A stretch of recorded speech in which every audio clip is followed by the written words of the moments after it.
Welcome to Munger Vision on PEGTV Public Access Sports Channel 15. We've got game number 2, Hartford and Rutland. Rutland winning the first doubleheader, first of the game. Let's do that all over again. The first game of a doubleheader was won by Rutland. Hartford will have in their batting order right now Matt Paz. He's going to be the DH here. He was the catcher in the first game, but he's just a DH right now. And Zach Aquistapes, number 17, was back there. He's the starting pitcher for Rutland. And a strike called. You have behind the plate Bill Scholdice for Rutland. Garrett Brewer's at first base defensively. Matt Merritt's playing second. Matt Sharon is playing shortstop. And Mike Sorelli, who was the winning pitcher in the first game, is at third base now. That'll come to Aquistapes. Little comeback. He'll flip the first. One down.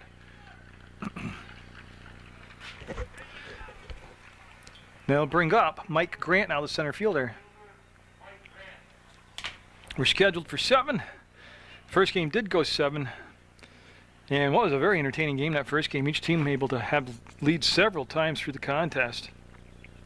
There's a foul tip strike caught by Scholdice. In the outfield, I got a set for you. Jeff Perry is the left fielder. Rob Dorian's in center, and Aaron Bloomer will get to start in right field. Aquistapes will kick and fire, and they'll be in the dirt low, and they'll leave the count out at 1 ball, 1 strike. And let's get the dignitaries out of the way, the high-ups. We've got the head coach, Tony Sorelli. The assistant coaches are Jeff Brewer and George Bennett. Ron Fairbanks is the general manager, and that's a swing and a miss for a strike. And for Hartford on deck, after Mike Grant, will be Jim Gaudette. He'll be the catcher. Gaudette will be in the second game. And it's kind of a muggy day. Feels like we could get a little shower maybe before this one's over, but beautiful pitch. Aquistapes will have his first strikeout, and when Zach Aquistapes is on and got his good stuff, he can rack up a lot of strikeouts. Now Gaudette up. And in case he extends the inning, Sean Fernandez will be on deck. He'll bat in the cleanup spot. And Gaudette will be the first left-hander that Aquistapes will face. That'll be low and off from the shin guard of Scholdice. He'll go chase the baseball down. Again, Rutland taking on Hartford and Legion baseball action. PEGTV's website is www.pegtv.com. That's PEG, and that stands for Public Education Government TV. It's a non-profit. It's a community television. It's all done by amateurs and hackers like me. And that pitch called a strike, and we'll be at 1 ball, 1 strike. Post 31 enjoying another successful season of baseball action. That's going to be back to Aquistapes. He has time. He'll settle down, throw a strike, and he's going to have a 1-2-3 first inning.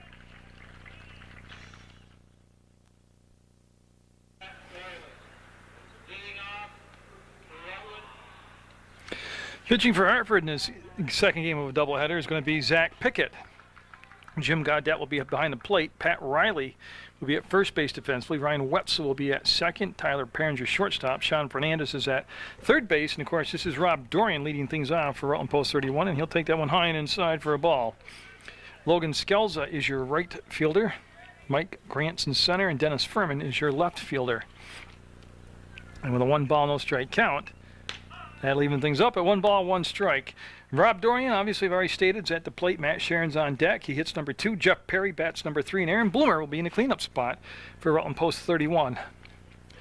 Hartford coming in with a record of 8 wins, 5 losses, 1 tie. And I asked the head coach about the tie, and he said that was a non-league game. Got finished out. When they got all done, they weren't going to, it's just a tie. And that's the way it stayed. So they're 8-5-1. Of course, Rutland coming off a split yesterday with Hudson, New York. And that's going to be just enough to get it through. And boy, Dorian, just textbook job of hitting there. Took the outside pitch that was down below his knee and just 9-ironed it over through the hole at first and second. He's going to be on first base with nobody down. Matt Sharon now started both games at shortstop's position and had a good job at the plate in that first game. Getting his first at-bat, takes a look at Zach Pickett, and a nice lead being developed over there by Dorian. And he'll make Pickett, the pitcher, do a lot of thinking and worrying about him. This could be a double play ball. Maybe it's going to be nothing. Yep. Oh, you know what I think, and I'm just conjecturing, I think Tyler Perry was thinking, get the ball, step on the bag, double play. He got a little bit too ahead of himself. So that'll be the first error of the ball game, and that'll be an E6, and that'll bring up Perry now, Jeff Perry, the left fielder. He played right field in the first ball game, and again, he had a good job at the plate. As when you score 14 runs or 15 runs, whatever it was, everybody had a good job at the plate. So Zach Pickett has allowed the first two hitters to get the bat on the ball. That should have been at least one out, that error, but again, it was good contact. And this pitch is going to sail on him up inside and stay out of the strike zone. And again, the breeze from the first game, which was blowing to left center field, is diminished even more. It's probably just about a 7 to 8 mile an hour breeze. Very pleasant afternoon in the second game for baseball action. Actually, that first game started out very warm and muggy, but as the game progressed, it just really broke into a beautiful day to get down here. I keep telling you that. I'm talking to you. Yes, you. You get down here and watch this Legion baseball team live, and then you go home and watch the replay on Channel 15. Support Legion baseball. It's a great community affair. And like you should support public access television. And that's why you should watch Sports Beat, my show. It's been on a long time now. But it's on Mondays at 4:30, Tuesdays at 5:30, and Thursday nights at 9 p.m. Now it'll be low for a ball, and that's going to load them up early here. So in the first inning, the coffee's already brewing. For post 31, Aaron Bloomer up, table set for a big inning here. There's nobody out, and the base is juiced.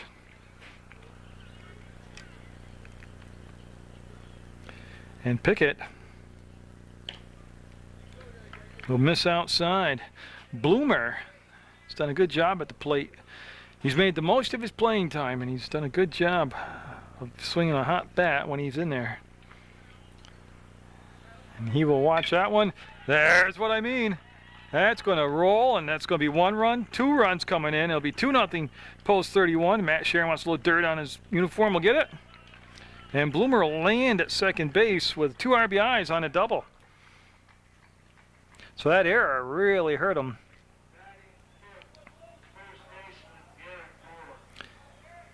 Now Garrett Brewer up. And I was talking very briefly to Garrett, who's a nice guy. He was talking about breaking out of that slump he's been in today. And I told him I felt he had some hits in him. We'll see if he's ready to bust out. One thing, he's just thinking way too hard about it. Well, he got a piece of that. That is going to be crushed. And that's going to be a great hit, at least 2 bases for him. And he's going to put the parking brake on and stay at second base. So, yeah, that's a good way to start breaking out of the slump right there. So that's going to be 2 RBIs for Brewer and a double. Now Mike Sorelli up. And like I said, Sorelli was a starting pitcher in the first game, then gave way to Chris Parker, who finished up. But Brewer with a monster shot. That's got a chance to be caught in center field. Yes, and they won't tag and send him. That'll be the first recorded out for Hartford defensively here. As it's very quickly 4-0 Rutland. A couple RBI doubles, one by Aaron Bloomer, one by Garrett Brewer, and now Bill Schuldice up the catcher. Ryan Carter was the catcher in the first ball game. Again, we haven't begun to approach this yet, but there is the mercy rule.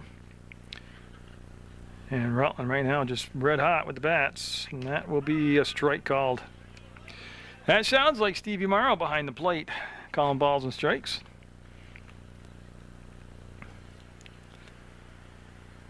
Schuldice, very good hitter. He'll stand in there, be patient. And that breaking ball had him out in front of it, and there'll be a no balls, 2 strike count now to the catcher for Rutland post 31 baseball, Bill Schuldice. And again, I'd just like to take this opportunity to thank post 31 of Rutland for allowing me to videotape their baseball games and put them on Channel 15 Sports. Scalza will make the catch, and they're going to tag and send Brewer, and that's a good piece of base running right there. Good coaching, good base running.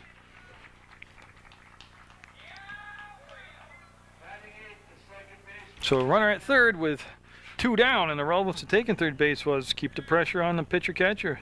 A wild pitch, pass ball, an error on the infield, and you can score from third base, whereas if you stayed at second with those 2 outs, it changes the whole complexion of things. So Matt Merritt up now. He becomes the 8th batter to come to the plate, and I don't think they're going to get to this one. No. Good effort over there, but that'll be out of play for a strike. Matt Merritt saw some playing time at second base defensively in that first ball game. He'll get the start here in the second ball game, and another young man who, when he's given the playing time, really shows his stuff. He's a good ball player. So Pickett's had a long first inning. It's not quite over yet. He's got 2 outs, 4 runs in, runner at third, and good job by Matt Merritt holding up on that breaking ball. See, to the right-handed hitter, that'll be a nightmare of a pitch the whole game, unless they show discipline and lay off it. But he won't be able to throw that into the lefties. I'll tell you what, Merritt got around and stung that one, but pulled it foul. I don't know who it is, but somebody's mom, or a woman, I shouldn't say mom. A woman, a young woman, like probably in her 30s over there, just made a nice play, throwing the ball, fielding the ball and throwing it back in.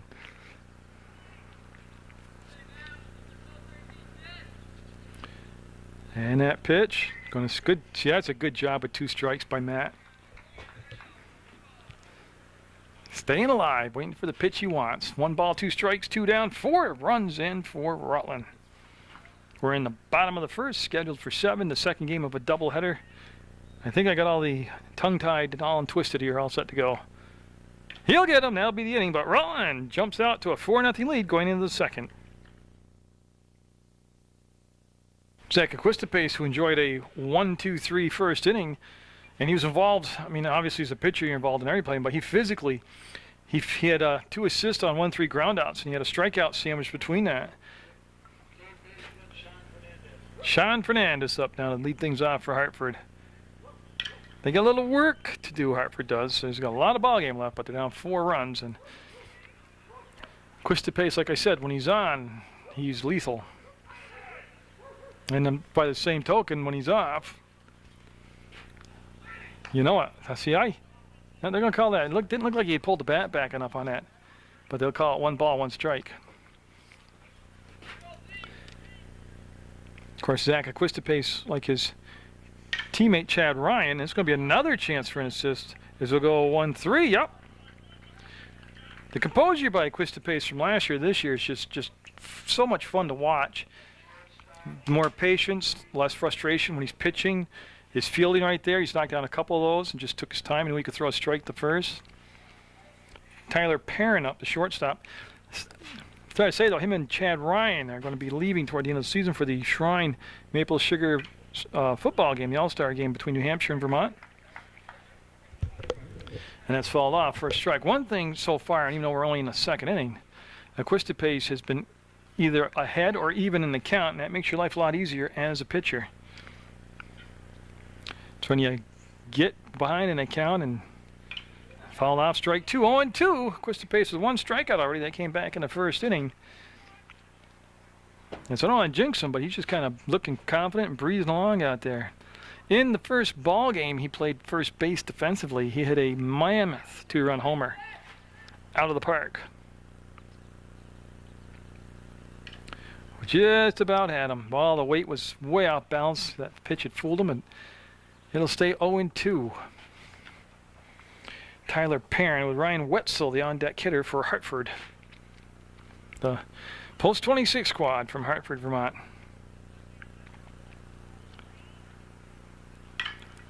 And it's going to be fouled out. It's a good job with 2 strikes by Perrin right there, staying alive. Rutland with a couple RBI doubles in that first inning.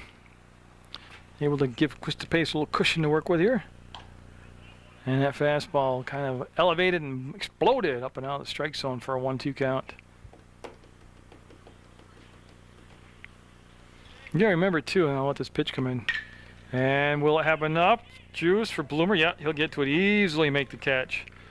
If you're looking for something to do on a weeknight and there's no ball games here, there's concerts on the green in Castleton, and there's also concerts at the Rutland Park.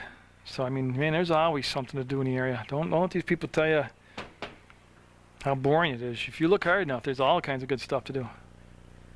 That's going to be high. 2 down, nobody on. Quistapase has retired the first 5 batters he has faced. He's got the 1 strikeout and 3 assists. And that's great stuff. I'd love to see him just do that all day right there. Put the heat on the ball, throw a laser beam inside and jam up the right-handed hitters.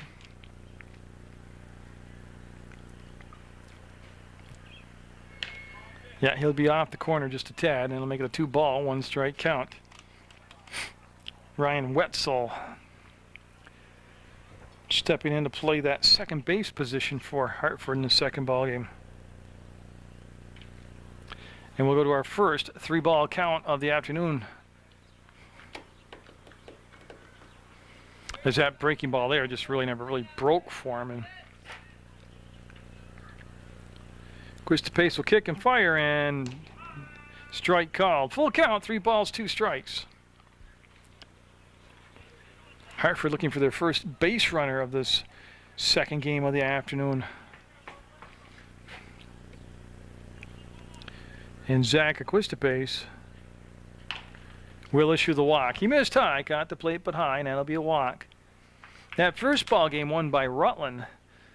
It was just the type of game I really enjoy. I mean, there were some great defensive plays, some big hits.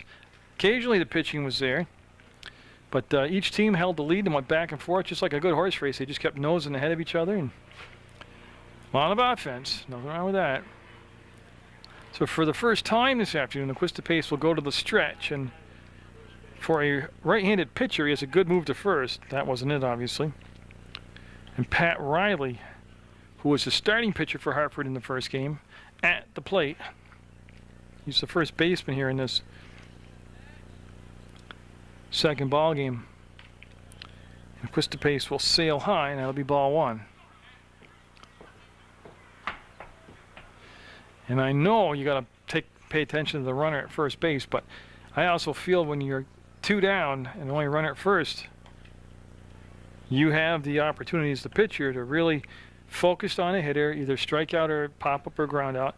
The catcher will communicate to you about the lead down at first base, and if you should have a pitch out, he'll give you a sign. There's a strike call. That was a dandy of a pitch. That had some snap on it. So Quistapase, runner scoring. There's a swing and a miss, the throw down to Merritt, and safe. Yep.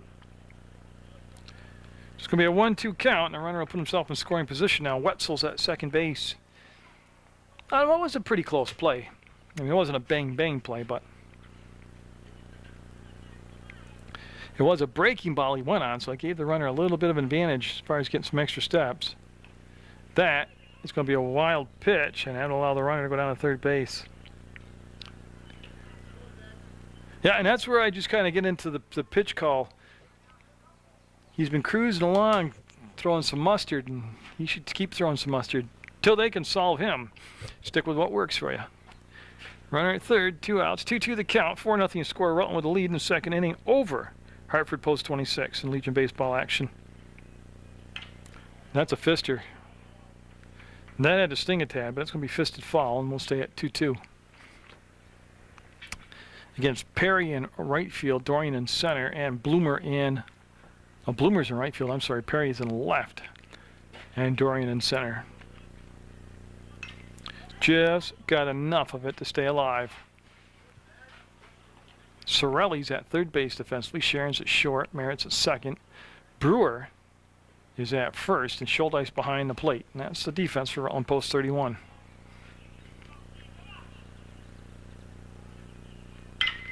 And it's going to be to Merritt. He'll stay down on the ball, look for the third out, and that's it.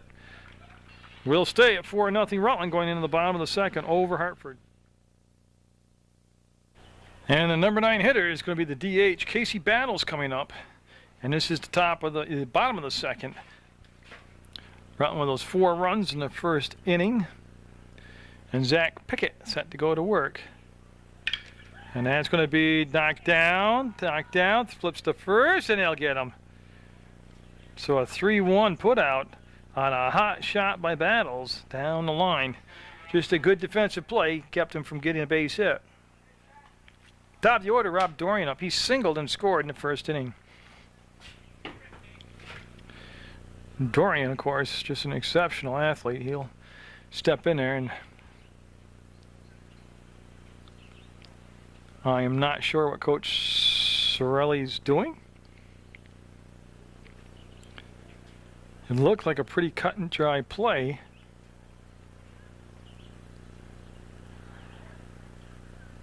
So I don't want to speculate because I'm not really sure what Tony's doing.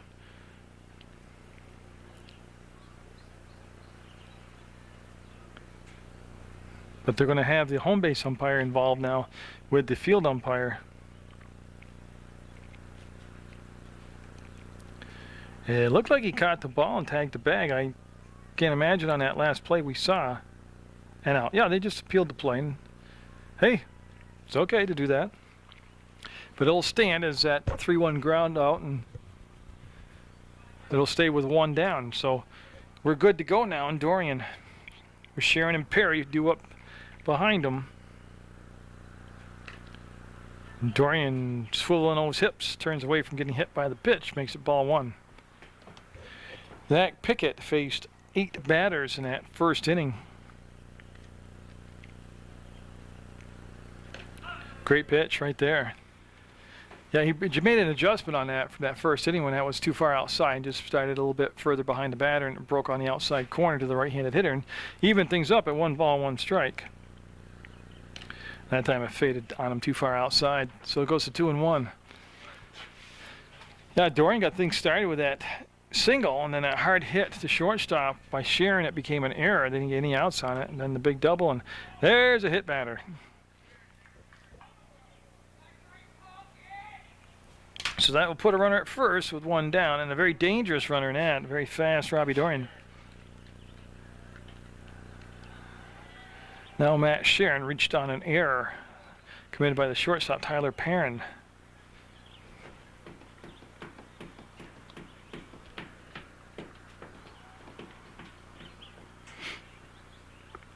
Well, also you want to see what they want to do with Dorian up there at first base as far as starting him. And that was probably the best pitch that Pickett has thrown. That was a nice fastball with some pop on it, a little zest on it. And he'll drive it in there and you get the strike call.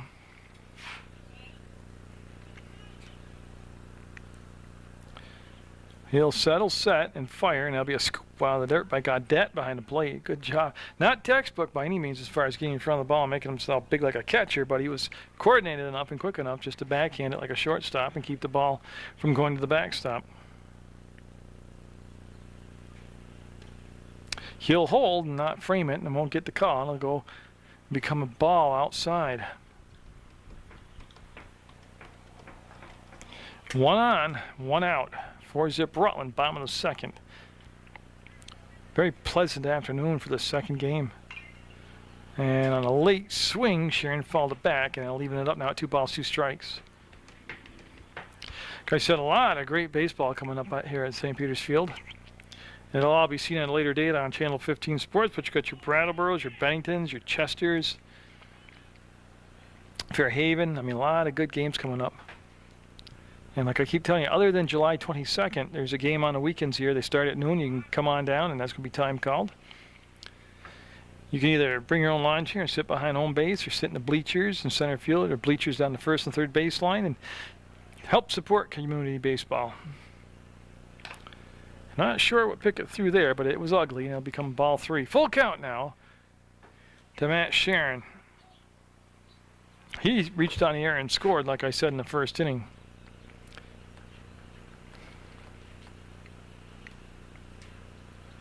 And he will go to first base on a walk. That'll push Dorian down to second base. Sharon will go to first, and Jeff Perry up. He walked and scored in that first inning.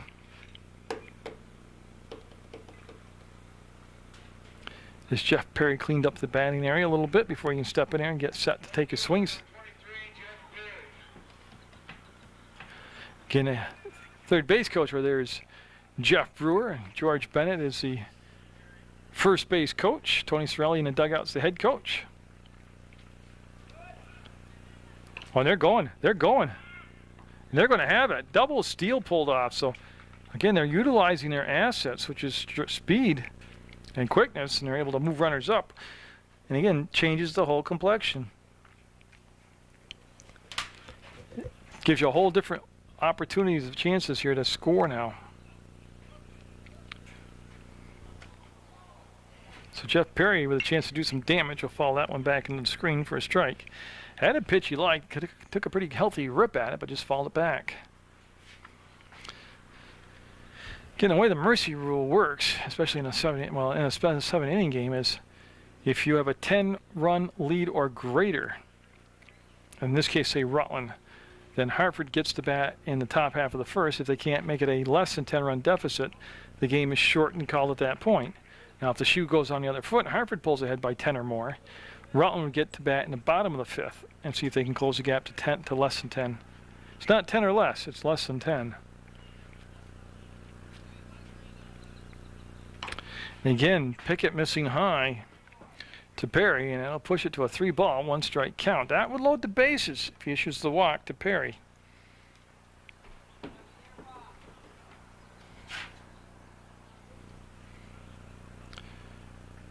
Again, he's going from the full windup, and he will. He will walk the bases loaded now. Well, that walk will load the bases. He didn't walk the bases loaded. He hit a batter, then walked the next 2 batters. So Aaron Bloomer up. He had a double and 2 RBIs in the first inning. Plus, he ended up scoring a run himself, so he's accounted for 3 runs. And we'll have a visit to the mound by the head coach for Hartford.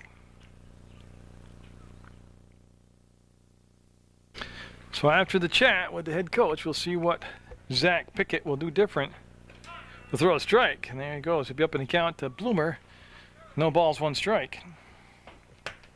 And Garrett Brewer, who had a 2 RBI doubles, the on-deck hitter for Rutland. And a very talented team, very loaded team this year, Rutland is. That'll be high. And good job by Bloomer laying off it. He's the right fielder here in game number 2. Don't forget that first weekend in November, the really big show will be at the Paramount Theater. It's a great fundraiser for the United Way. It's a local talent show. And that looks like it's going to be played by Gaudet, and he will not make the play. And that's tough, really. From the catcher spot, that's tough. Locate the ball, track the ball, catch the ball. But boy, I tell you, see if Rutland can take advantage of this second chance they get on that drop foul ball.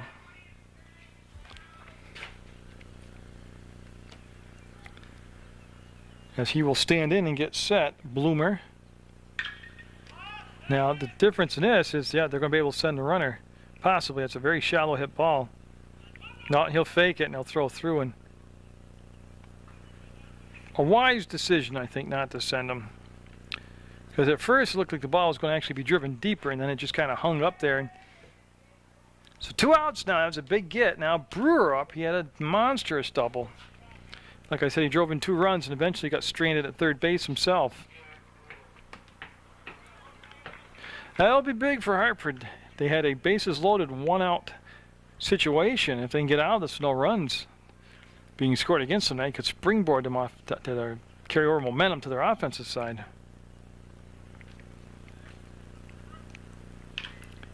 That's going to be a little dinker out the end of the bat. They'll pick it up. They'll throw to first, and they'll do it. They'll load the bases and not allow a run to happen. They'll stay 4-0 Rutland going into the third.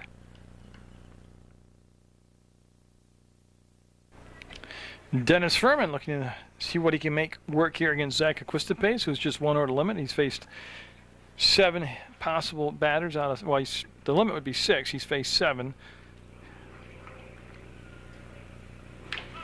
And for the most part, he's really been in command out there. He's got the 1 strikeout and the 1 walk. He's yet to give up a base hit.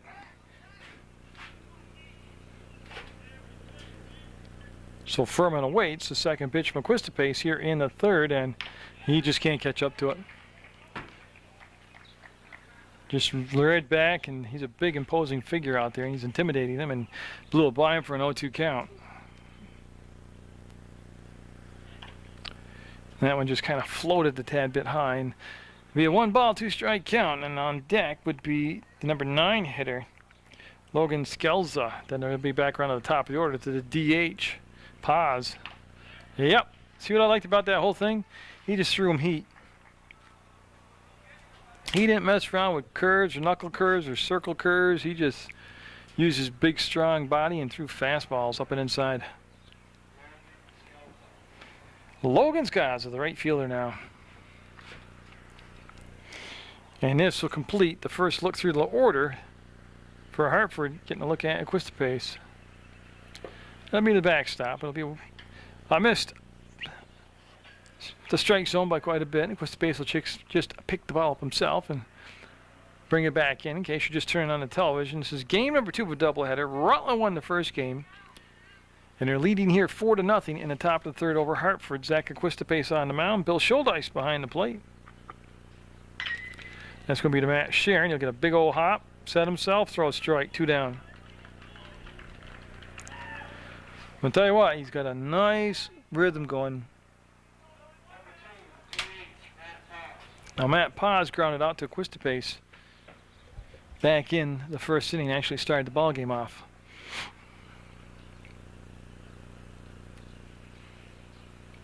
And of course, as you can tell, he's hitting from the left side. Nice pitch. And again, Equistapace, like I said, other than the walk, for the most part, it's been either even or up in the count when he's pitching. And he's had good pop, real good pop and movement on the ball. Tried to bring it back outside on that outside corner, missed high, just above the belt. And that outfield actually is just slightly shaded toward the first baseline. No, then he messed around with a breaking ball and he'll miss, make it 2 balls, 1 strike. Again, a warm, cloudy day, and the humidity dropped way off from the first game to the second. Must be very comfortable out there pitching and playing. He'll miss inside, and then he'll drive it to a 3-ball, 1 strike count with 2 down. So trying to avoid to issue his second walk here. See if he just comes back with the fastball. Oh, he did it. That's a beautiful job. I had that as 3 outs. Well, you know what I got? 3-2 count. There you go. Matt Sharon, pretty much money in the bank, and now it's 3 down. So another effective inning by Zach Equistapace. Mike Sorelli due up here for post 31 against Zach Pickett. And that's going to be up the middle for a base hit for Sorelli. Remember, post 31 had the bases loaded and 1 out in the second, and unable to get a run across. So Sorelli will start things off with a very sharp hit single up the middle. Bill Schuldice up. He flied out to right field his first time up.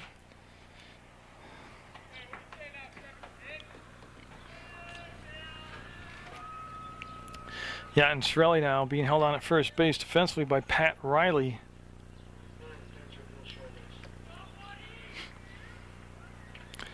And they'll be outside for a ball. Sorelli himself, rather fast young guy. You'll be able to do quite a bit if you want to send him or get a little hit and run. Try to avoid hitting into that double play with Schuldice at the plate. From the stretch, Pickett will again miss outside, and again unconventional but effective. They're able to backhand the ball on the short hop and keep it from going to the backstop and allowing the runner Sorelli to move on to first base. All 4 of Rutland's runs coming back in the first inning. Runner's going, and that's popped up and out of play, and they'll have to send the runner back to first base. Tell you what, he picked a good pitch to go on, a high floater. So now will be a 2-ball, 1 strike count to Bill Schuldice. The on-deck hitters, Matt Merritt, to be followed by Casey Battles, and then around to the top of the order in case Rutland can get something started here. See, Schuldice asked for time as Zach Pickett took quite a while to, never really did settle on what he wanted to throw.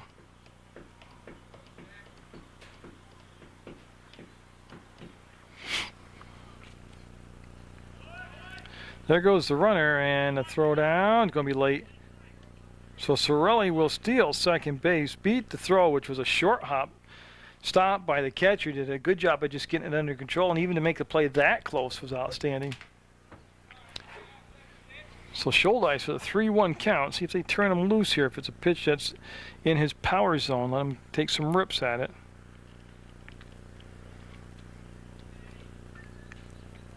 No, he'll lay off it, and that's going to allow the runner, Sorelli, he'll go down to third. Schuldeis will be walked. He'll go to first. That'll be a first and third situation. Now, I don't know if they're going to bring a courtesy runner on for Schuldeis, who's the catcher. Matt Merritt up. He struck out back in the first. And I don't see any move from the dugout to bring in a courtesy runner for Schuldeis. So Merritt, with that nobody out in first and third situation. Oh, breaking ball. He stayed back on it pretty good, but followed off foul. So it'll be strike one. And like I said, too, you're on deck hitter now. It is the DH, Casey Battles.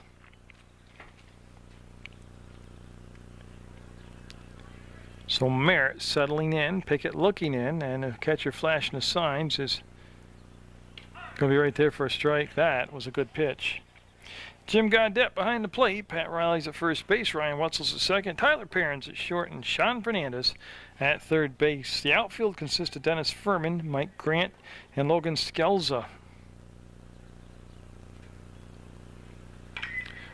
Well, I'll tell you what. That's a heck of a job of getting jammed, short stroking it, and getting a piece of it to stay alive. We'll stay at an 0-2 count. Again, if you want to visit Channel 15, you can just go down to the House Center to Building 24 and walk right in the front lobby and tell them you want to tour the facility, and they'll give you a walk through and try to sign you up to be a CIP and participate in community television. And just couldn't catch up with a great location. Outside fastball on that corner down low, and that'll be the second time that Merritt strikes out. Casey Battles stung the ball hard, but it was a nice stab down at first base by Pat Riley that kept it from being a base hit, and now he'll be up with one out. First and third, one down. Runner is being held on at first base, which of course for the left-handed hitting Battles gives him a little bit bigger gap to hit the ball through if he can pull it, and that's going to be to the backstop, and they're going to not throw down. So Schuldeis will scamper down to second base.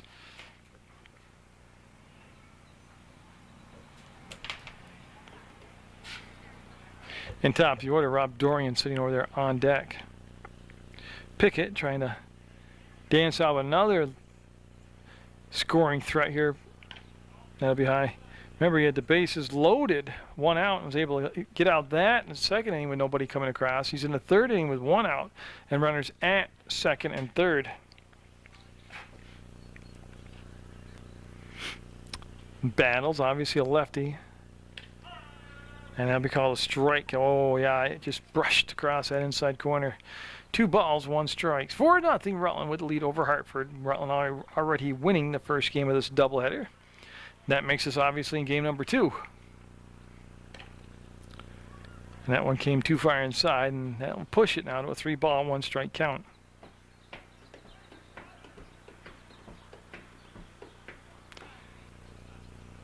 Again, I urge you to get out and watch American Legion baseball action in person. That's a good job right there with 2 strikes following that ball off. 3-2 the count to Casey Battles. Don't post 31 just showing their depth here with all these changes they made defensively in the between the first and second game, and also the guys up there swinging those bats got 4 runs on the board already, not quite through 3 innings of work. So a very deep team. And that will be a walk. Good disciplined bat right there by Battles. So that will load him up for the top of the order, Dorian. And this is with 1 down. Dorian has singled, scored a run, and been hit by a pitch, got stranded at third base. Rutland right there on the edge of a big inning again. And here they come. They got the Hartford Post 26 squad has brought the infield in. They're going to try to cut down a runner at home base if the ball's on the infield on a ground ball.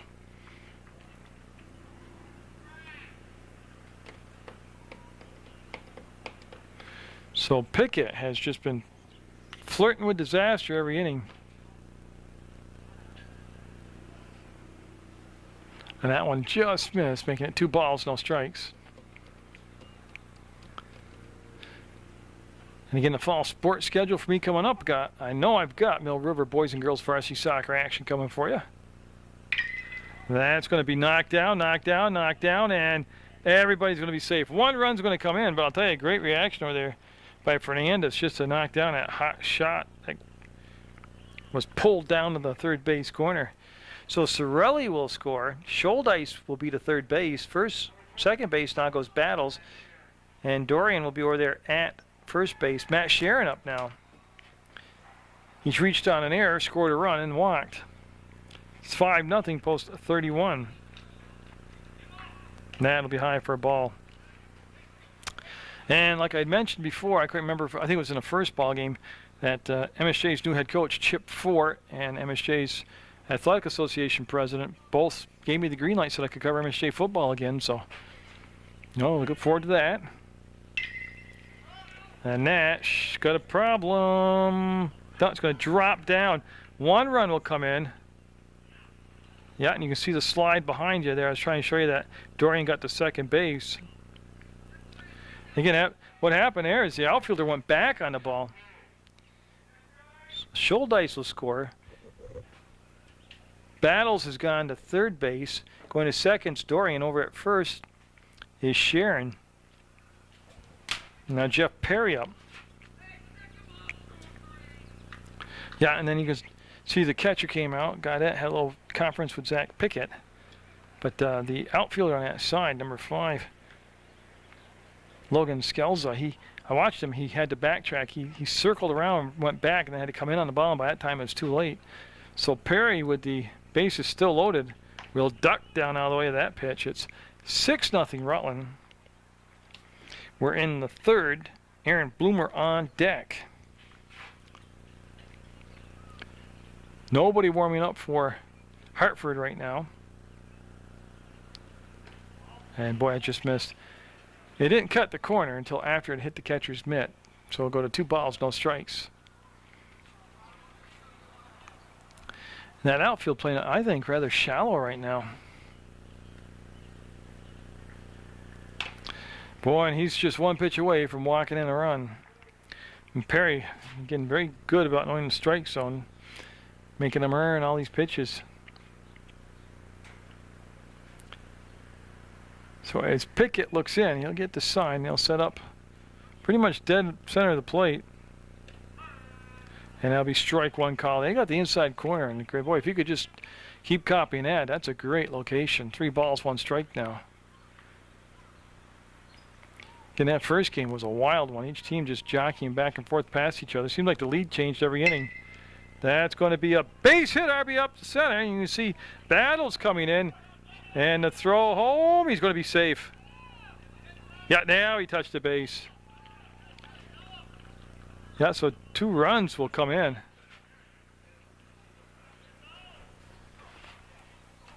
And so I want to just backtrack. Casey Battle scored first on that play. Dorian came in on that second. Perry will get an RBI. He ends up at first base. Bloomer up now. Sharon's at second. And am I missing anybody? No, first and second. 1 out. 8-0 Rutland. And I'll try to catch up here on my history of what's happened in the game to this point. Oh, is that going to be fair? Foul ball, just barely foul. Bloomer ripped it. Down there, foul. But Bloomer in the first inning had a double that drove in 2 RBIs, and he eventually scored himself, so he was accountable for 3 runs there. As it goes 8-0 Rutland with the lead in the 3rd inning of the 2nd game. And Pickett trying to pick a spot to escape here. There's still only the 1 out.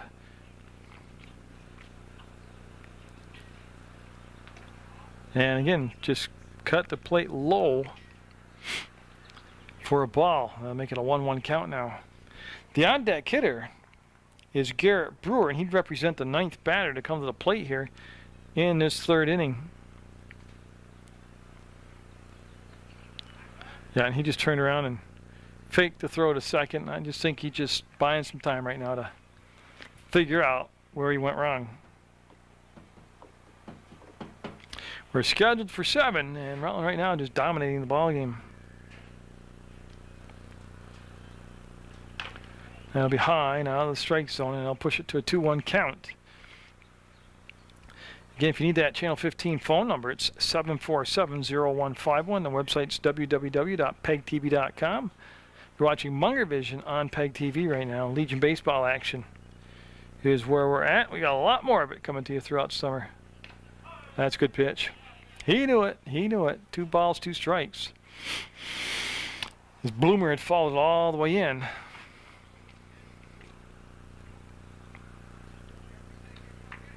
As the sun's gone in behind the clouds, making it even more pleasant. Plus, at this time of day, it's 4 o'clock.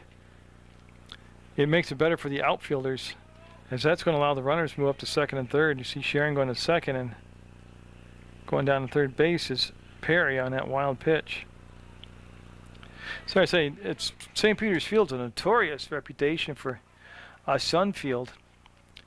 To the left fielder, the center fielder, the third baseman, the shortstop. But not today. It's pretty decent sky for him. And Pickett will walk him full again. We'll walk it and load the bases again. And that will bring up Big Garrett Brewer, who had a double that drove in 2 runs himself at first. Well, Brewer, 1 for 2 today with 1 out. One of the biggest things about Garrett right now is don't come to the plate and be over anxious. Bases juiced, 1 down, you're breaking on with slump. Just come to the plate and naturally let the pace come to you. Good eye, lays off that pitch for a ball.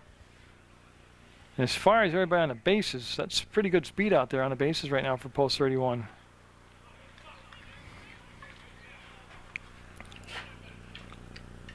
As Brewer set, and again, he's shaking his head on that one. That was a stretched strike zone. But I say he showed good discipline not swinging at that, but he gets called a strike, and I'll make it 1-1.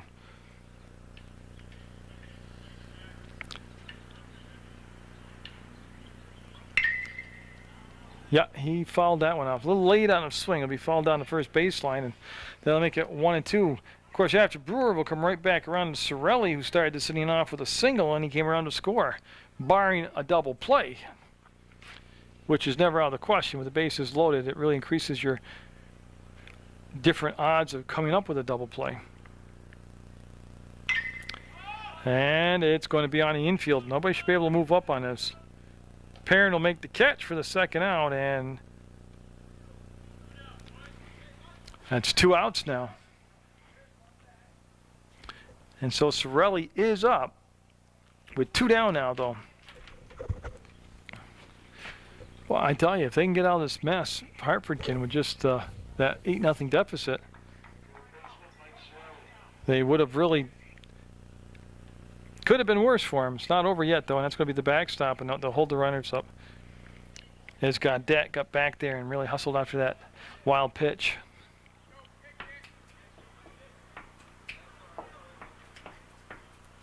Getting Rutland yesterday on the road to Hudson Falls, New York, split in 2 close ball games, 2-1 loss and a 3-2 win. TJ Oliver pitched very well in that first game, but took the loss.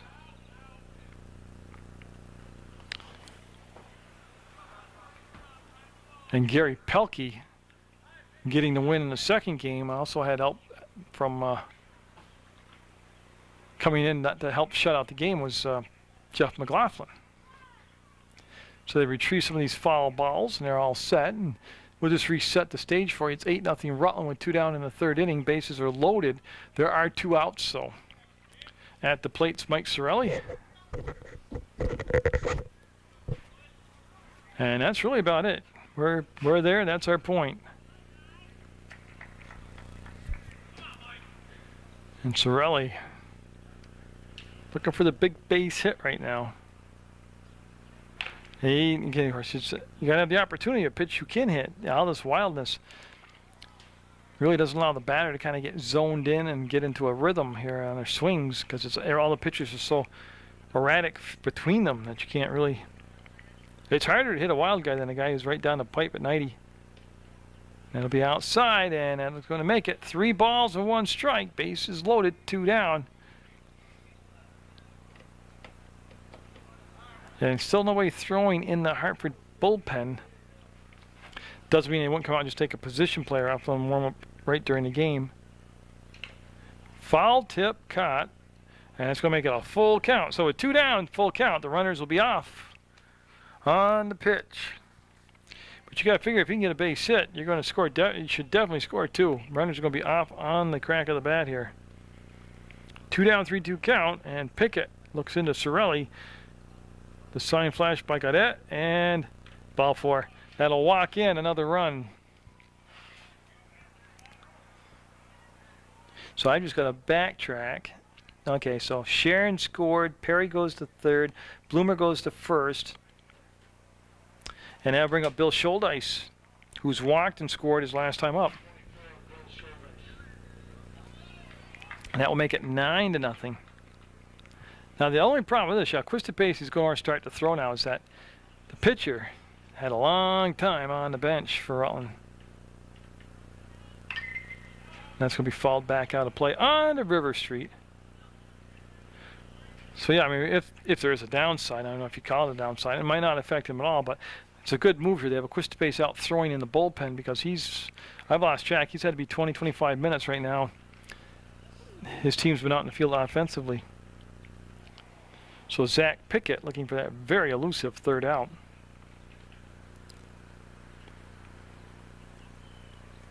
And almost hits Scholdice. Of course, that will make it a 1-1 count. Again, this pitch count is just really climbing for Pickett. You know, it's all about pitching. Pickett now, if you watch his body language, he's just about throwing the towel in right now. He's cutting the count to 2 balls, 1 strike.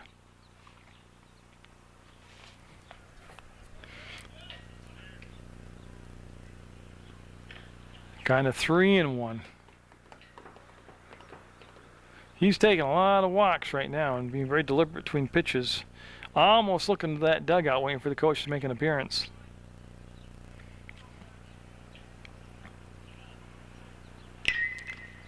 And I don't believe that'll be caught. It's going to be a fair ball. That's going to be another run coming in. There's Bloomer scoring. You can see there's Sorelli scoring, and down at second base is Scholdice. That's right. You just got to find a spot where nobody is.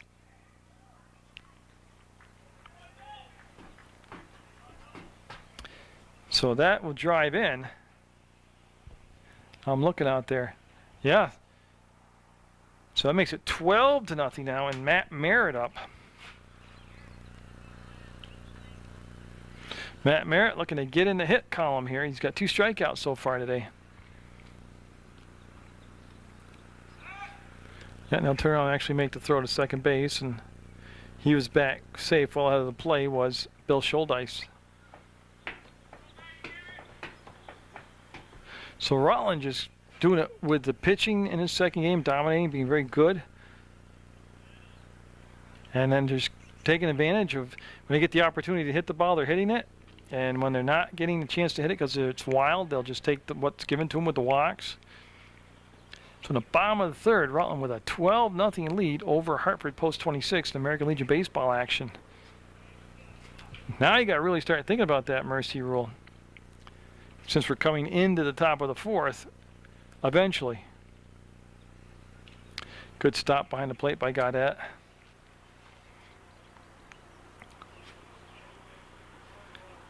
Again, we'll just reset the stage. They had a 4-run first inning, Rutland did. They lowered the bases with 1 out in the 2nd and couldn't score a run. And they've scored 8 times here in the 3rd. And no lead, no deficit is safe. I mean, you can always overcome No, that's got a chance to be caught, and it will for the third out. But the damage is done. 12-0 Rutland going into the fourth.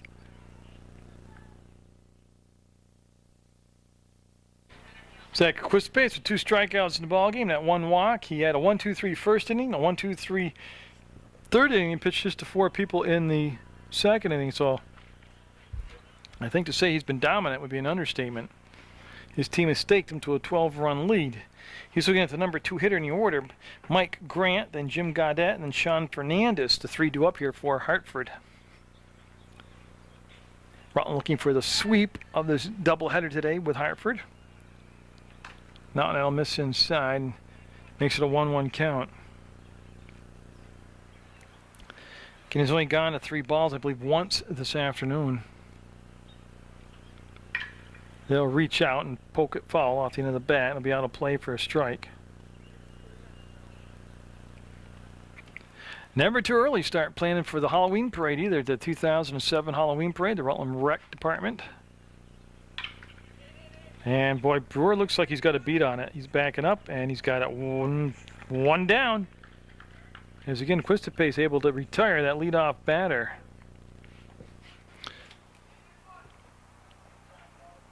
Now bring up Gaudet, who grounded out to a Quistpace. Yeah, Quistpace has been involved in 3 assists today. Little balls hit back to him. He's able to throw them out to first base. And that stayed too far off the corner. That'll be ball 1. 1 ball, no strikes. 1 down, nobody on. 12-0 Rutland. Top of the 4th, scheduled for 7. That's looking iffy right now. And that will be out of play. Again, a respectable crowd here, but I really like to see more people. I like to have somebody do like what Dave Pomacalo used to do. He used to bring signs and hold them up. You know, and that looks good. You know, she shows some. I'll put it on. You bring a sign, I'll put it on television. Sharon got him. I'll tell you what. That's a major league play by Matt Sharon. There's Matt. He's a big league player, anyways, and he's got this really cool-looking goatee now. He's been letting it fill in, and I think he's finished with it. I think it looks sharp. Sean Fernandez up now. 2 down, nobody on. Quistpace looking for his 3rd 1-2-3 inning out of 4 chances.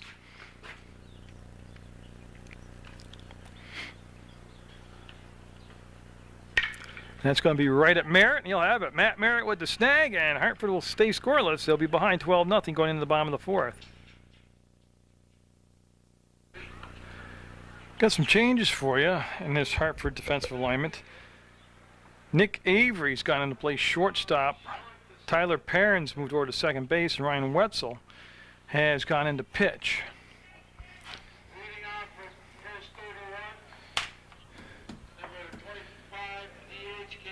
Casey Battle's up for post 31. He's grounded out, and then he's walked and scored, so he's coming up to be the first post 31 player. You can take a look at the new pitcher for Hartford as Wetzel got to start at second base. Now he's been moved to the mound. And the righty for his pitch will be up the middle. Base hit for Battles. He wasted no time in welcoming Wetzel to the ball game. A sharp single up the middle. And that post 31 team just keeps on churning along.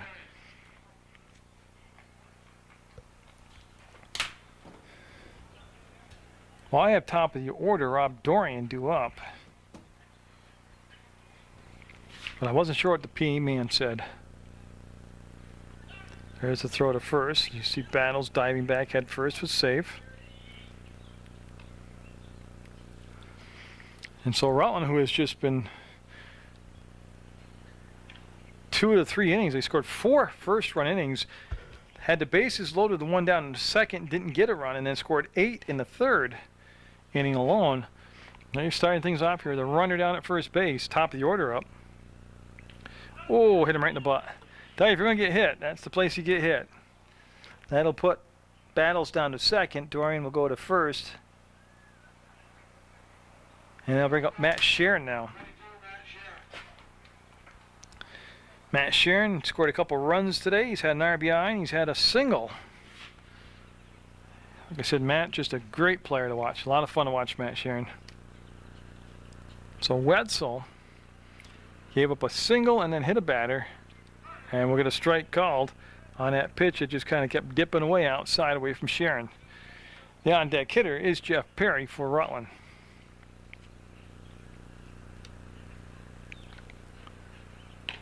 And strike two. So he's played him outside, placed him inside, and he's up 0-2 in the count to Sharon.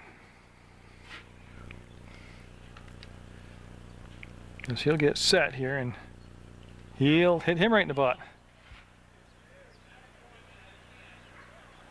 So back-to-back hit batters have loaded the bases. Now Jeff Perry up, and again he's had a couple walks, a single, an RBI, scored 2 runs. It's already 12-0 Rutland, and they've got the makings of a monster inning. Bases loaded, nobody down. And it's going to be too high for a ball. It did catch the plate, but it was letter high, and that's called a ball. I think basically the balls and strikes have been very, very well, very consistent this ball game. Been well called game.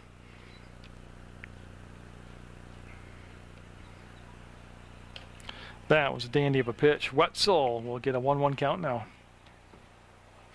Yeah, you go from Perry at the plate, and Bloomer will be on deck. And if you go through the whole order, people have been making contact all afternoon here in this second game of the doubleheader for Rutland. And that's going to be 1 out, and he'll take it. Nobody could score, and he just couldn't get the ball out of his glove. Avery couldn't to flip it over to second base. Now Avery, in between games, I was in their dugout getting a lineup for the second game, Hartford I'm talking about. He had stitches in his knee last week, and they broke open, and that's why he didn't start the second game. Now Aaron Bloomer up, and again he's been real busy in his ball game also. I'll wait for this pitch to tell you how. That'll be ball. Yeah, he had a double in the first inning that scored 2 runs. He also scored a run himself, then he walked and scored in the third. Got the bases juiced, 1 down, 12-0 Rutland, and that pitch is going to come inside for a ball. Now he's already hit 2 batters. I don't know, this dropping down sidearm stuff doesn't seem to be working out for Wetzel right now. So Wetzel from the stretch will sail it up inside, high for a ball. That'll make it a 3-ball, no strike count. If he walks him, he walks in a run. But I want to see if they're going to green light Bloomer if it's in his zone. Let him swing away, see what damage he can do. No need to worry about it. He never had a pitch there he could really get the bat on, so that will drive in Battles, who led the sitting off with a single. And Garrett Brewer up. Now he had a 2 RBIs on a double himself back in the first inning. That'll make it 13-0 Rutland.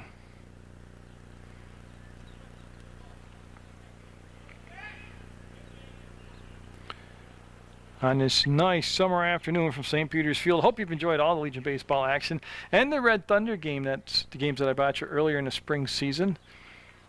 Like I told you, watch Sports Speed on Channel 15. It's Mondays at 4:30, Tuesdays at 5:30, and Thursday nights at 9. And that's going to be a strike and makes it a 1-1 count. I've already told you stuff coming up. There's concerts on the green in Castleton, concerts on in the park in Rutland. That's a fair ball. I didn't follow it, but that's a fair ball. And he's going to drive in 1 run. 2 runs will come in. There he is. And Brewer, him and I were talking about breaking out of the slump, and I think he's done it. He's got 2 RBIs and 2 doubles today. And I would qualify that for breaking out of your slump. So with 1 out, it's 15-0 Rutland. Sorelli up. He's had an RBI. He's had a single. He's walked. He scored 2 runs. And second and third, still a lot of chance here to just keep on plugging away. 15-zip Rutland. Boy, Sorelli waited, and that could be a gapper. That's going to find a gap and roll. That's going to drive in 2 runs for Sorelli. So you see Brewer coming up. Sorelli's going to be putting the brakes on. Oh, I thought he was going to go. He will end up with a 2 RBI double himself. A lot of doubles in his ball game now. Starting to do a lot of math as Rutland's starting to crank out tons of doubles. Bill Scholdice up. He's the catcher in the second game as it goes to 17-0. And it's looking more and more like spaghetti and meatballs because we'll get done early here. And that would be low for a ball. Wetzel with only the 1 out. Facing his 8th batter of this inning. The starting pitcher was Zach Pickett. He had long innings also as Rutland just came out. When they had a pitch they could hit, they didn't hesitate. They were sharp.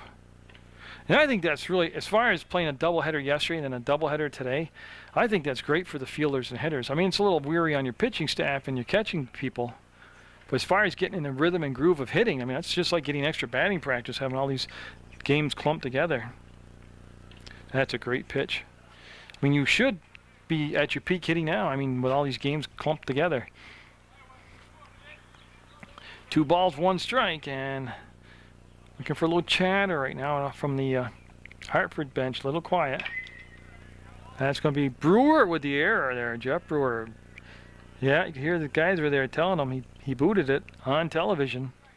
That's okay. He was a pitcher in the pros. He wasn't playing that hot corner.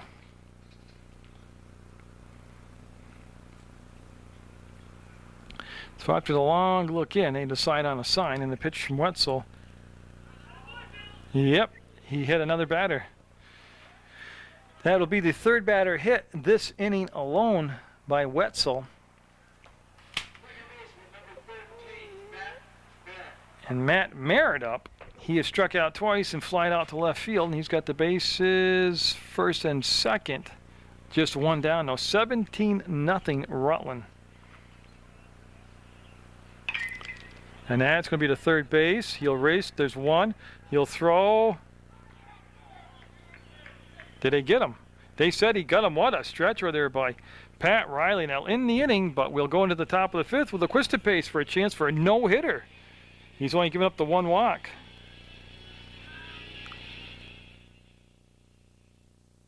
So I spoke a little early. Quistapace is done for the day. Ryan Carter coming on, trying to close the deal here. Quistapace pitched no-hit ball for 4 innings. He faced 1 over the minimum. I mean, he had faced 13 hitters when he could have just faced 12. He gave up the walk, had 2 strikeouts, and basically just dominated Hartford. Now, I think this is a good move, bringing Carter in, just because it's a good chance for him to kind of reestablish his pitches, get his little confidence back in himself. He had a semi-rough outing last time I saw them here at St. Peter's Field, and this is a chance for him to kind of work out all the bugs and get the confidence going. It's going to be a little bit outside for a ball. Tyler Perrin up, Ryan Wetzel, and then Pat Riley is what's in the book. Due up here, 17-0, and unless they can score 8 runs to bring the deficit below 10, this will be the final inning. The mercy rule will be invoked. That's fouled off, and they'll even count up at 1 ball, 1 strike.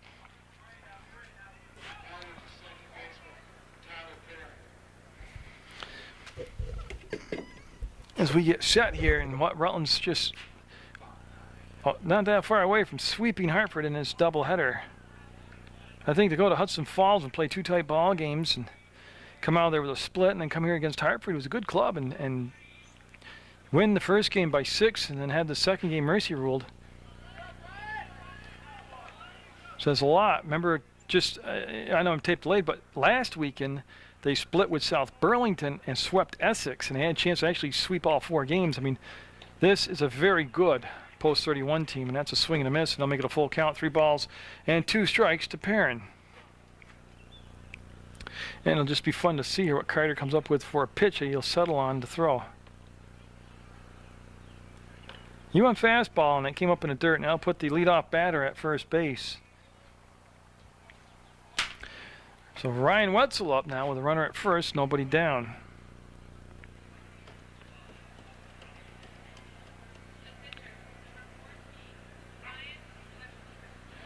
And over at first base,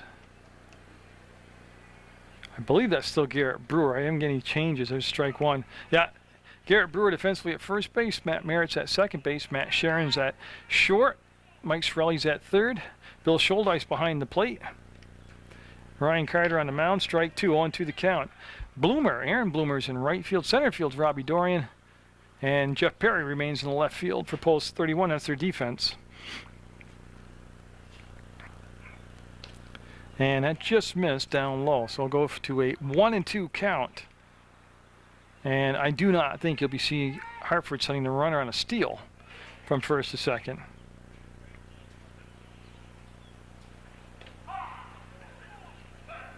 And he'll get the call. I thought it was, but I had to make sure.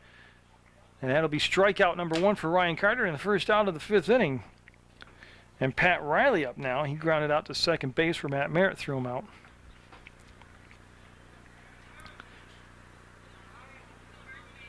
Again, once Carter gets his confidence up, and he should have confidence, he's a great player. Once he gets his confidence up and his rhythm going, he's an outstanding pitcher. The runner going got a late break on the ball, and Schuldice will hold the ball and now allow the runner to go down to second base.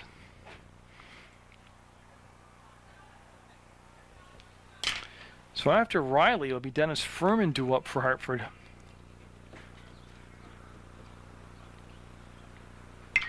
Foul back on a fastball into the screen. Will come down. Schuldice will pick it up. No, Rutland scoring 4 runs in the first inning really set the tone for the ball game. They didn't score in the second, but they had a great opportunity. Bases loaded, 1 down. Then they had 8 runs in the third and 5 in the fourth. Nice scoop. Schuldice knocking the ball down, and we'll track it down and chase it down. And the runner will stay at second base. Schuldice kind of shaking his hand a little bit like he got the bare hand out in front of the glove on that. Might got stung a little bit. 2 balls, 1 strike, and the pitch on the way from Ryan Carter.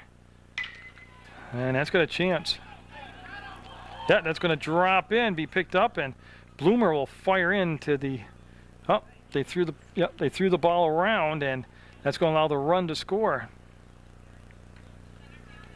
Yeah, they were looking to get the ball in the cutoff, and he just missed the cutoff. And so Perrin will break up the shutout. It'll be 17-1. And Furman up. He struck out in the 3rd inning. That was the only time he got up. Well, the double play is in order. That's Ryan Carter at his best right there. Just manhandle him on the pitch. Strike 1.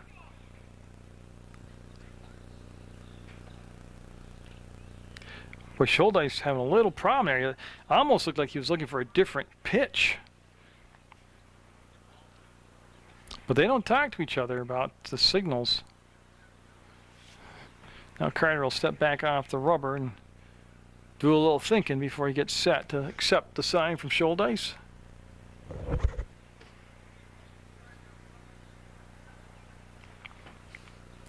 Long look in between pitches, and they finally are all good to go here. And here comes the pitch, and he'll just miss a little bit inside on that pitch. Goes to 2 balls and 1 strike.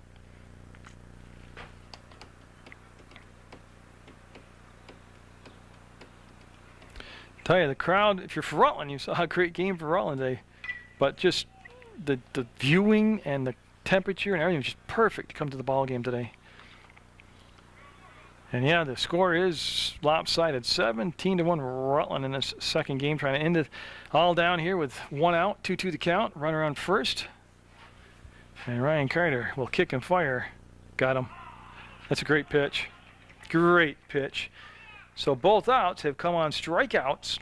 And now Logan Skelza up. He grounded out to the shortstop, Matt Sharon. So Ryan Carter with just 1 out away from sending Rutland to a sweep with this doubleheader.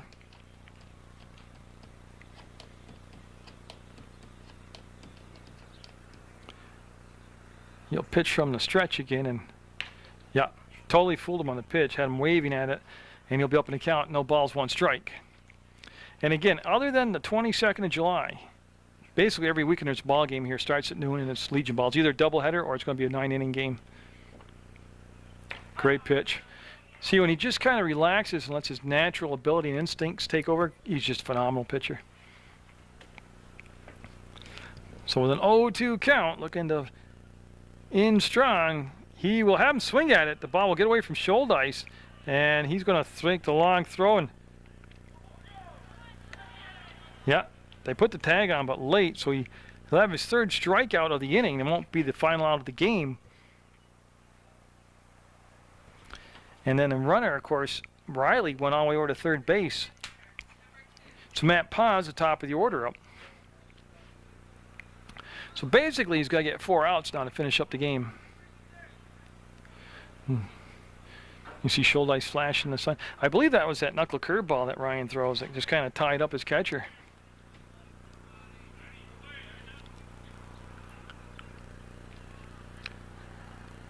And again, he'll elect to pitch from the stretch. They're not holding the runner on at first, and they'll concede the base. That won't be a stolen base. It's uncontested, so it'll be a strike, and the runner will move down to second base.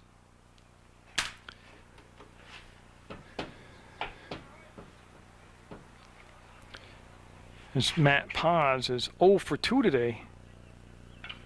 And that's going to be fouled the other way down the third baseline. Foul. So Carter again in that same situation where if we're at Fenway, everybody'd stand up, start whooping and cheering. It's 0-2 the count. 2 down, 17-1 Rutland, top of the 5th. So Ryan Carter looks in. Schuldice was set up on an outside corner. And nice scoop. Not conventional as far as getting down and making yourself big, but he stopped the ball, and that's all that really matters. Runners at second and third. Carter working very quick between pitches. And again, Schuldice will reach over and backhand it this time, and they'll go to a 2-2 count.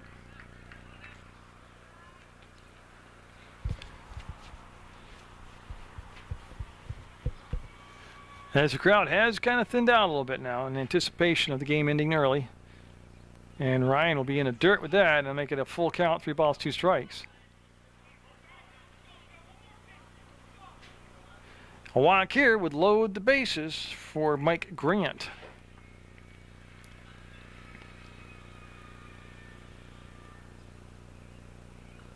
It won't matter as Carter will strike him out. He'll have 4 strikeouts that inning. He'll end the game and post 31. We'll get a sweep of Hartford. This time it'll be a 17-1 game, and it'll be mercy ruled. So congratulations to Post 31. They've had a good weekend of baseball. I really, really urge you to get out and support American Legion baseball action and also support Munger Vision and public access television.